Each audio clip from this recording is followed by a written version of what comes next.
Hey guys, நம்ம வந்து இப்போ காலையிலேயே ஃபீல்டு கிளம்பிட்டோம். ஃபீல்டு ஒர்க் வந்து நம்மளுக்கு மார்னிங் சம்டைம்ஸ் ஸ்டார்ட் ஆகிடும். அந்த மாதிரி இன்றைக்கி ஸ்டார்ட் ஆகிடுச்சு. நம்ம கையில் வந்து வேலை செய்கிறவங்க வந்திருக்காங்க. அது இல்லாமல் நிறைய ஆக்டிவிட்டீஸ் இருக்குது இன்றைக்கி. ஒன் பை ஒன்னாக நீங்கள் கூட பார்ப்பீங்க. இனிமேல் நான் விளாக் எடுக்கலாம்னு நினைக்கிறேன். பாருங்கள், என் பக்கத்தில் பாருங்கள், ரோஜா தோட்டம். காலையிலேயே பூ பறிச்சிட்டு இருக்காங்க. அதே போல் இந்த சைடு பாருங்கள், மல்லி தோட்டம். எங்களுக்கு வந்து எங்கள் ஊரெல்லாம் வந்து பூதாங்க ஃபேமஸ்ஸு. அதே மாதிரி எல்லார் வீட்டுக்குமே பூத்தோட்டம் இருக்கும். நான் போகும்போது ஒவ்வொரு என்னென்ன ஃபார்மிங் பண்ணுறாங்கன்றத வீடியோ எடுத்து போடுறேன். தேங்க்யூ ஃபார் வாட்சிங்.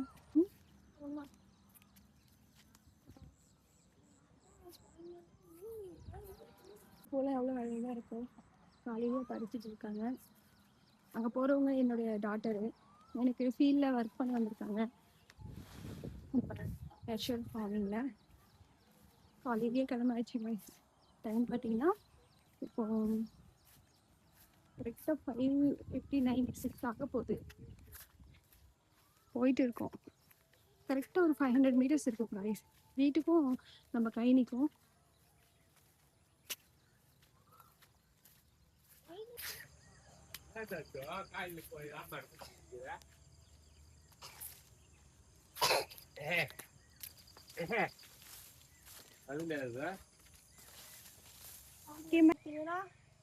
களை வெட்டி தான் ஆகணும். பெட் போட்டால் தான் நம்ம சீட்ஸ் பண்ண முடியும். காய்ஸ், இது எங்களுடைய முருங்கை செடி காய்ஸ். இது வந்து பார்த்தீங்கன்னா பெரிய பெரிய முருங்கைக்காயாக வரும். ஆக்சுவலி நான் விதை போட்டு தான் வந்துருக்குது. பெருசாக வரும். கொஞ்சம் பெருசாச்சு. காற்றடிச்சோடனே அப்படியே உஞ்சிட்டாப்புல. தினமும் கொம்பத்து நிற்க வச்சோம், ஆனால் நிற்க வைக்க முடியல. நான் ஃபீல் பண்ணிட்டு இருந்தேன். பக்கத்தில் ஒரு களை வந்துருச்சு காய். ஓகே, நெக்ஸ்ட் டைம் இது நமக்கு ஹெல்ப்பாக இருக்கும்னு நினைக்கிறேன். பட் எனிவே நம்மளுக்கு செடியில் காய் அப்பப்போ வந்துட்டு தான் இருக்குது. இதுதான் நம்மளுடைய வயலின் கிளாஸ். நம்மளுடைய ஃபீல்டு இதுதான். நிறைய செடிங்க வச்சுருக்கேன். கேப்ஸ் இருக்குது, ரிலோசிங் பண்ணிக்கணும். ஆல்ரெடி களை எடுத்தாச்சு. பெட்டு போட்டுட்டு அதுக்கப்புறம் நம்ம விதைகளை ரீப்ளேஸ் பண்ணலாம். அதுக்காக தான். இப்போ வந்து முல்லைப்பூ சீசன் தான், ஆனால் காக்கடை பூவும் ஸ்டார்ட் ஆயிடுச்சு. இந்த பாருங்க, ஐ திங்க் இந்த மாதம் தான் இது ஃபஸ்ட்டு காக்கடை பூ அப்படின்னு நினைக்கிறேன். நிறைய காக்கடை செடி வச்சுருக்கோம். அதுக்கப்புறம் நந்தி வட்டம் பூ இருக்குது பாருங்க, நந்தி வட்டம் பூ. தேக்கு செடி பார்த்தீங்கன்னா மரத்துலேருந்து மரத்துலேருந்து சீறி விழுந்து அதே ஒரு இது. மஞ்சள் வச்சுருக்கேன், கத்திரிக்காய் செடி இருக்குது, கொத்தவரங்காய் செடி இருக்குது, வீட்டு இருக்குது. இது வந்து ஜொன்னான்னு சொல்லுவாங்க. இது ஒரு வகையான சோளம். இது வந்து தோரம் பருப்பு செடிங்க. இது தோரம் பருப்பு செடி. இது வந்து அவத்துக்கீரை சொல்லுவாங்கல்ல, அந்த கீரை. நம்ம சாமந்தி இருக்குது, இது நம்ம நாட்டு சாமந்தி. அதே இதுலேயே கீழே விழுந்து அதுவே முளைச்சிடும். இதுதான் தோரம்பருப்பு செடி. ஒரு லைன் போட்டிருக்கேன். ஆமணக்கு செடி, மெயினாக ஆமணக்கு செடி எதுக்கு வச்சுருக்கோம் பார்த்தீங்கன்னா, இது வந்து பூச்சியை அட்ராக்ட் பண்ணும். அதுக்காக ஆமணக்கு செடி வச்சுருக்கோம். ரோஜா செடியும் வச்சுருக்கோம், 1 2. நிறைய ஹார்வெஸ்ட் பண்ணிட்டனால ரிலோசிங் பண்ணுறதுக்காக தான். புளிச்சிக்கீரைங்க, காசரக்கீரைன்னு சொல்லுவோம். புளிச்சிக்கீரை, நந்தி வட்டாம்பூ. இங்கே பாருங்க, மெடிசினல் பிளான்ஸ் கூட வச்சுருக்கேன். வெற்றி வேறு இங்கே ஒரு முருங்கைக்காய் செடி இருக்குது. ரொம்ப நாளாக காயே வரல. மழை வரும்போதெல்லாம் உடஞ்சி ஊஞ்சி அதுவே வரும். அடுத்து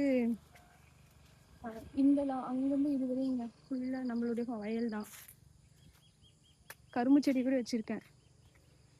கரும்பு எதுக்காக வச்சுருக்கேன் அப்படின்னா, பசி எடுக்கும்போது உடைச்சி நம்மளே சாப்பிடலாம். இந்த பாருங்கள் எவ்வளோ அழகாக இருக்கும். எந்த ஒரு ஃபெர்டிலைசேஷன் கிடையாது. என்னுடைய இயற்கையாக வந்த கரும்புங்க அது. இது பார்த்தீங்கன்னா ஜொன்னன்னு சொல்லுவாங்க. இந்த தமிழில் என்ன சொல்ல தெரியல, பட்டை பயிரும் என்னவோ அது கண்டுக்கிட்டு சொல்கிறேன். இந்த பயிரெல்லாம் அதுதான். அடுத்து பார்த்தீங்கன்னா இந்த லாஸ்ட் ஸ்டேஜில் நம்ம நிறைய செடியும் வச்சுருக்கோம். இது பாருங்கள் எலுமிச்சை செடி. இது வந்து வாட்டர் ஆப்பிள். இது வந்து மகாகனி உட் பர்பஸ்க்காக. சுண்டக்காய் செடி இங்கே நர்சரிக்காக தான் விட்டுருக்கோம். அதுக்கு நர்சரி எடுத்து போடணும். இது வந்து சந்தன மரங்க, ரெட் சாண்டில். இது வந்து மாங்காய் மரம், பெனிஷா, சீதாப்பழம் செடி. இது அது சொன்ன மாதிரி அவத்துக்கீரை, வாழை செடி, கொய்யா செடி கூட வச்சுருக்கேன். இது பண்ணி கொய்யா செடி கூட இருக்கு. அடுத்து இந்த சைடு அப்படியே வந்தோம்னா வாழை செடி. இது ஒரு ஐஸ் மாதிரி இருக்கும் இந்த வாழை.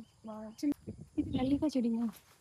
இந்த நெல்லிக்காய் செடி பார்த்தீங்கன்னா நம்ம நட்டு கிட்டத்தட்ட 3 ஐ திங்க் 2.5 இயர்ஸ் ஆயிடுச்சுங்க. இவ்வளோ பெருசாக வளர்ந்துருக்கு நெல்லிக்காய் செடி. இங்கே பாருங்க எனக்கு பொண்ணு பாய செடி, தேங்காய் செடி, கொய்யா செடி, இந்த மாதிரி நம்ம நிறைய செடி வச்சுருக்கோம். இது வந்து காக்கடை செடிங்க, நம்ம ஃப்ளவருக்காக வச்சுருக்கோம். நல்லா ஈல்டும் கொடுப்போம். இப்போ கட் பண்ணியிருக்கோம். நெக்ஸ்ட் மந்த்லேருந்து ஸ்டார்ட் ஆகிடும் ஃப்ளவர்ஸு. இவங்க நம்மளுடைய ஃபீல்டு. கொத்தவரக்காய் பாருங்கள் விதைக்காக விட்டுருக்கோம். நிறைய பெருசாக இருக்குது. அடுத்து நம்ம அந்த விதையை எடுத்து ஸ்டோர் பண்ணி அடுத்து நம்ம அதையே யூஸ் பண்ணிப்போம். நிறைய கொத்தவரக்காய் செடி தான் வச்சுருக்கேன். நிறைய இருந்துச்சு, களை எடுக்கணுன்றதுக்காக எக்ஸ்பைரி ஆனதெல்லாம் நம்ம எடுத்து போட்டோம்.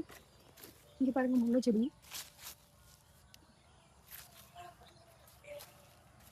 நம்ம கருவேப்பிலை செடி கூட வச்சுருக்கோம். எவ்வளோ ஹெல்த்தியாக இருக்குது நம்ம கருவேப்பிலை.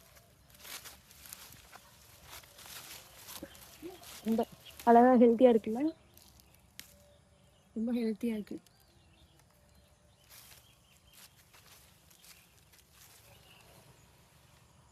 கத்திரிக்காய் செடி, நிறைய செடி வச்சுருக்கேன். பட் ஆனால் ப்ராப்பராக இன்னும் கொஞ்சம் மெயின்டைன் பண்ணணும். எல்லா செடியுமே வளர்ந்துட்டு இருக்கு. இப்போது நம்ம மழைக்காலம் ஸ்டார்ட் ஆக போகுதுன்றதுக்காக தான் களை எடுத்து க்ளீன் பண்ணிவிட்டு எந்தெந்த இடத்துல கேப்ஸ் இருக்கோ நம்ம சோயிங் பண்ணிட்டோம் அப்படின்னா அடுத்து நம்மளுக்கு நல்லா விளைச்சல் வரும். காடு மாதிரி இருக்குல்ல, பட் ஆமாம் ஆஃப்டர் ஒரு 4 இயர்ஸ் கழிச்சு நம்ம இதை அக்ரோ ஃபாரஸ்டியாக மாற்றணுன்றது தான் நம்மளுக்கு வேணும். அதுக்கப்புறம் நம்ம சோயிங் பண்ணவே கூடாது. அதுக்கப்புறம் நம்ம சோயிங் பண்ண மாட்டோம். என்னென்னா 4 இயர்ஸ் கழிச்சு நம்ம ஃபீல்டில் ஓன்லி ஹார்வெஸ்டிங் மட்டும் தான் இருக்கும். அந்த கான்செப்டுக்காக தான் ஃபஸ்ட்டு இந்த 3 இயர்ஸ் கம்ப்ளீட் ஆகிடுச்சு. இந்த 3 இயர்ஸ் கம்ப்ளீட் ஆகும்போது நாங்கள் தான் வந்து நிறைய கிராப்ஸை ஆட் பண்ணோம் அண்டு நம்ம இன்புட்ஸ் கொடுத்து எல்லாமே பண்ணோம். ஆனால் 4 இயர்ஸ் கழிச்சு நம்ம இன்புட்ஸும் கொடுக்க மாட்டோம். அதுவே அக்ரோ ஃபாரஸ்டியாக டெவலப் ஆகி நம்மளுக்கு ஈல்டு கொடுக்கும். இதில் நிறைய ட்ரீஸ் இன்டிகிரேட் பண்ணணும்னு நினைக்கிறேன். அதே போல் நம்ம ஒரு ஃபீல்டே வந்து இந்த கிளைமேட்டுக்கு அடாப்ட் ஆகி நம்ம ஃபீல்டில் எல்லாமே நேச்சுரல் பயாலஜிக்கல் ஆக்டிவிட்டீஸ் நடக்கணும். அண்டு அது என்விரான்மெண்ட்டுக்கு ரொம்ப சப்போர்ட்டாக இருக்கணுன்றது தான் நம்மளுடைய கான்செப்டும் கூட. தேங்க்யூ ஃபார் வாட்சிங். இந்த வீடியோ பிடிச்சிருந்தால் லைக் பண்ணுங்கள், கமெண்ட் பண்ணுங்கள். உங்களுடைய சப்போர்ட் எங்களுக்கு தேவைப்படுது. தேங்க்யூ.